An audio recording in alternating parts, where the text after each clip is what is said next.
The simulation is working perfectly. You click, you watch, you convert. Every action you take on this platform is a data point in a ledger you aren't allowed to see. Now, Jack, a completely unrelated question. Do you like Mr. Beast? No. Jack, do you think Mr. Beast ruined YouTube? Yes. Now, in all honesty, Jack, why? Because it became more about views, money, and popularity than it did about having fun. You just don't think you had fun playing Squid Games? You don't think you had fun riding on yachts? Building wells in Africa? I don't know. If he had fun doing those videos, they'd be longer. We'd see the fun. Ooh. Thought you were going to get me with that one, didn't you? The world saw a bitter veteran taking a shot at the king of philanthropy. They saw a clash of egos. But if you look at the metadata, you see a different story. You see a system diagnostic. Jacksepticeye wasn't attacking a person.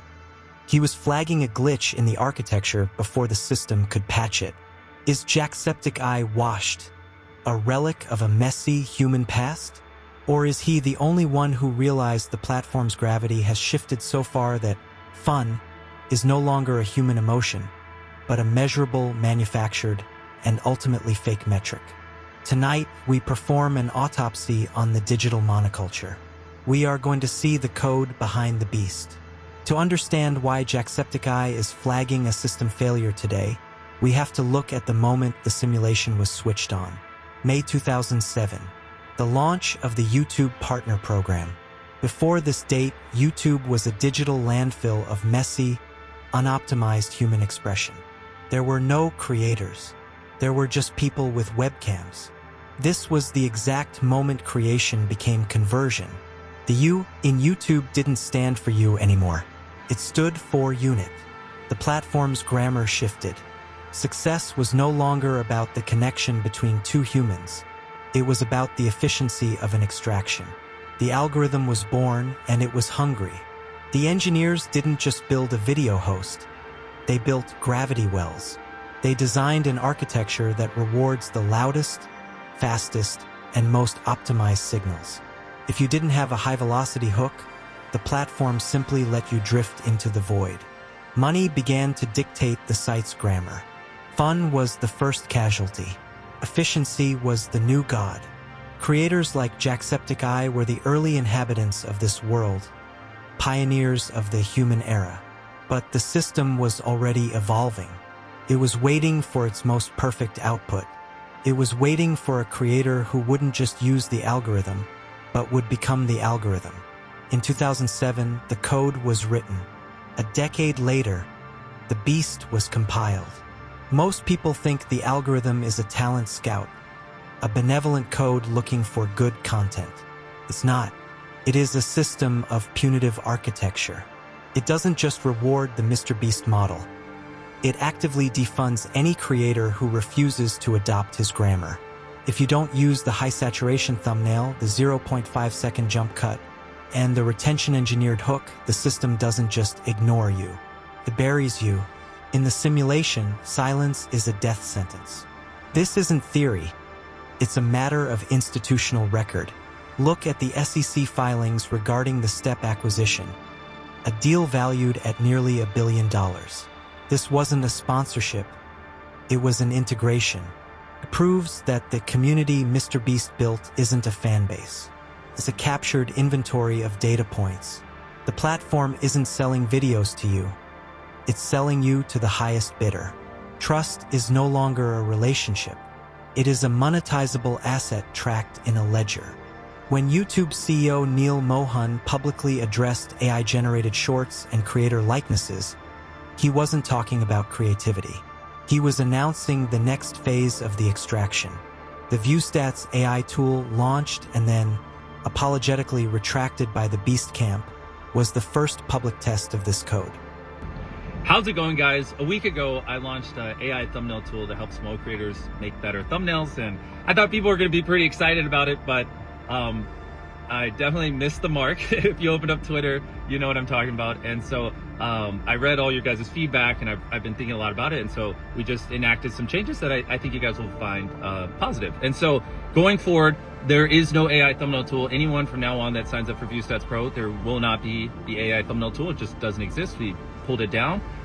And on top of that, I wanted to go one step further to really show artists out there that I care. If you go on viewstats.com, under our more tools section, it will say hire thumbnail artists. And if you click that, it'll take you to a page of artist portfolios where you can commission a real thumbnail artist to make you a real thumbnail. So I care more than any of you could ever imagine about the YouTube community. I mean, obviously I'm the biggest YouTuber in the world and I don't take that responsibility lightly. And so, you know, it deeply makes me sad when I do something that, you know, people in the community are upset by. And I also want to put out there that I guarantee you, I have spent more money on thumbnail artists than any other YouTuber in the world. I've probably spent more money on thumbnail artists than the top 100 creators combined. I mean, I have a small army of thumbnail artists that work for me. I'm looking to hire more thumbnail artists. So I just want to put that out there, and I have no intention of firing my thumbnail artists or anything. Like, this is, you know, just supposed to help make them more effective and blah, blah. I mean, you know what I'm saying. But regardless, it doesn't matter. The tool's down for future people that sign up for ViewStats Pro. And yeah, now it's a funnel to help artists make more money. So I'm really excited. Go check it out. Hey, go to viewstats.com and click on the Hire the Artist tab and, you know, go commission real artists, help them make more money. So take care, guys. It wasn't a mistake. It was a diagnostic. They wanted to see if they could automate the aura of a creator. They wanted to see if the machine could finally replace the human entirely. This is the glitch Jacksepticeye was flagging. When the platform rewards a single model of success, it quietly punishes everything else. Slow content, human moments, and genuine fun don't scale neatly. And in a world where scale is the only metric, the U in YouTube is being algorithmically erased. The machine has decided that humans are too inefficient to keep. But here is the glitch in your own logic. We like to pretend we are victims of the algorithm. We blame Jimmy Donaldson for the death of creativity. We blame YouTube for the death of fun. But the algorithm didn't build this monoculture. We did. Every time you clicked on a high-energy, neon-saturated thumbnail, you weren't just watching a video. You were casting a vote. You were providing the training data the system needed to realize that human nuance is a waste of bandwidth. You acted as the infrastructure for an extraction machine. You told the code, I don't want to think. I want to be stimulated. And the machine, being efficient, simply gave you exactly what you asked for. The system no longer views you as a community. It treats you as a captive consumer base, a field of data to be harvested. When MrBeast drops a burger, a chocolate bar, or a finance app, he isn't offering a product to fans. He is monetizing an inventory, and that inventory is your attention. You aren't the guest at this party. You are the battery powering the lights. Jacksepticeye saw the wires. The question is, why do you keep pretending they aren't there? To understand why this feels so hollow, we have to look at a warning issued 40 years ago. Neil Postman argued that the medium isn't just a container for information, it is the message itself. He warned that when a medium's logic becomes purely about entertainment and optimization, it doesn't just change what we watch. It colonizes how we think. MrBeast is the final form of Postman's nightmare. In this simulation, charity is no longer a human act. It is a spectacle. It is a brand maintenance event. When you cure blindness for a video, the cure isn't the point. The view is the point. The human being in the video isn't a person being helped. They are a prop in an algorithmically optimized narrative designed to keep you from looking away. This is how the system patches the human soul. It takes our most basic instincts, empathy, kindness, wonder, and translates them into metrics. We no longer value things because they are good. We value them because they are effective. We are being trained to see the world through the same lens as the algorithm. If a good deed isn't filmed and optimized for retention, did it even happen? Postman knew the answer. In a world built on spectacle, the truth is irrelevant. Only the performance survives. There is a final irony you haven't considered. You are watching a deconstruction of a system while being hosted by that very system. This video, the one you are watching right now, is subject to the same laws of gravity as a MrBeast challenge. If this essay doesn't convert, If it doesn't retain your eyes for 600 seconds, it is algorithmically deleted. It ceases to exist in the simulation. To critique the machine, one must first be fueled by it. This is the ultimate glitch. To tell you the truth about the platform's extraction logic, I have to participate in it. If this channel didn't have a sponsor, if it didn't find a way to bridge the gap between identity deconstruction and marketable asset, the gravity of YouTube would have already erased my voice.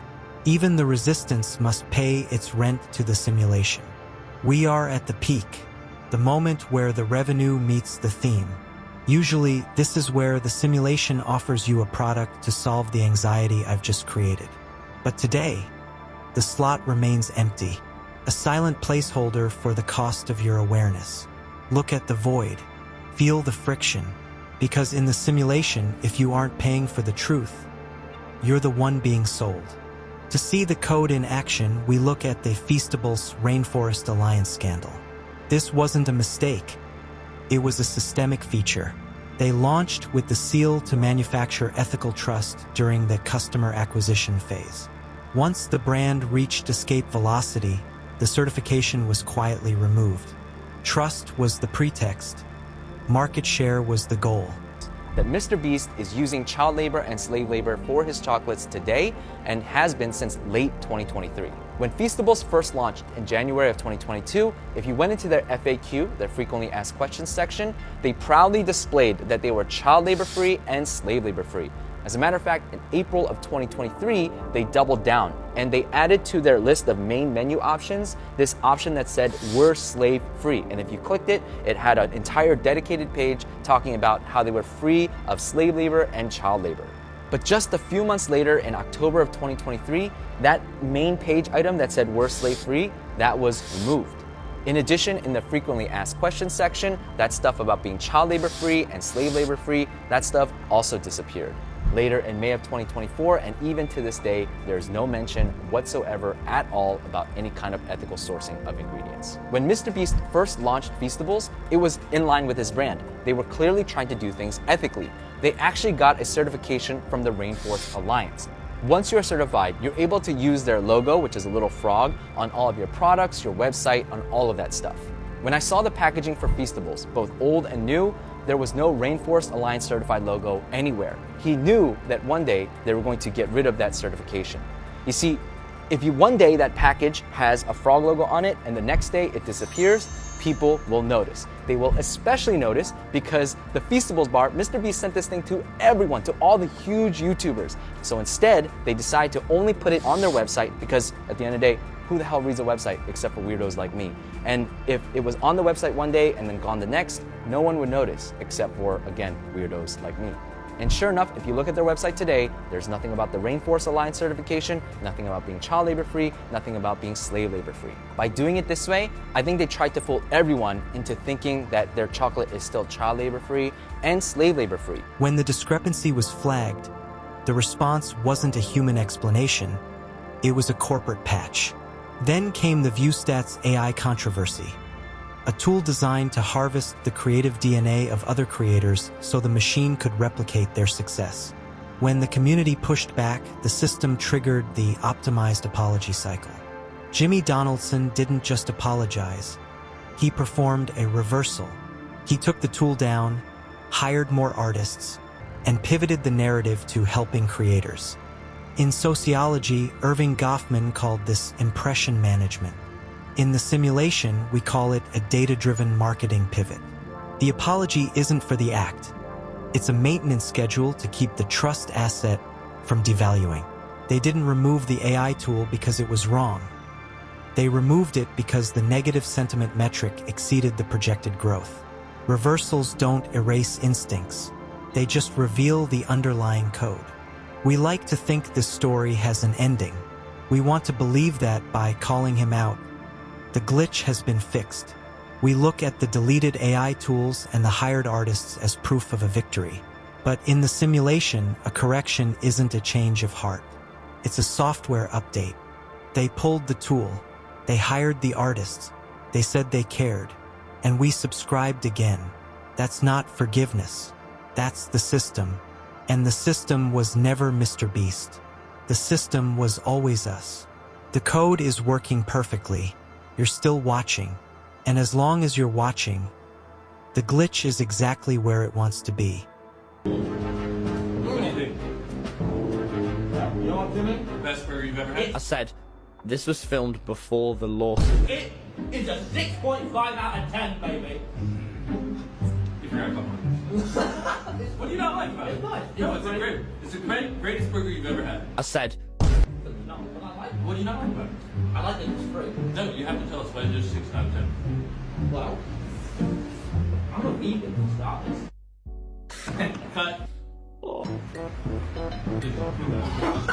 I would buy one of these. It's really nice. Guys, it's very nice. I don't know. I'm completely over-intensified. It's going to explode.